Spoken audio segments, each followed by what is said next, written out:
Ahojte. Mala som dnes jedno také veľmi silné vnúknutie ráno. Ja to mávam, ale dneska mám aj potrebu to s vami zazdieľať. A to je to, že prečo sme sa sem narodili, prečo sa sem vraciame. A to je toto. Tá krása, na ktorú sa nám nestačí pozerať, ktorej sa chceme dotknúť, ktorú chceme cítiť, ktorú chceme naozaj ochutnávať. A tak žite, cíťte, ochutnávajte, dotýkajte sa a vnímajte, pretože to môžeme zažívať naozaj len tu a nikde inde. Nikde inde sa nemôžeme dotýkať takýchto vecí a naozaj súčasťou toho je aj tá bolesť, aj tá radosť, tá zima, aj chlad, láska, aj odmietnutie.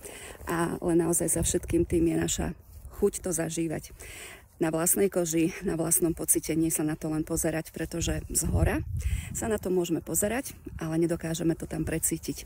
Keď sa ďalej odchádzame, tak sme trošku smutní, ale zároveň nadšení z toho, čo nás tu čaká a zvedaví. A práve táto zvedavosť nás ženie ďalej k tomu poznaniu, tak si to poznanie užívajme naplno, tak ako keď sme sem šli, aby sme sa z toho naozaj dokázali tešiť, aby nám to prinieslo to, čo nám to priniesť. Majte krásny víkend, cíťte, vnímajte, dotýkajte sa a užívajte.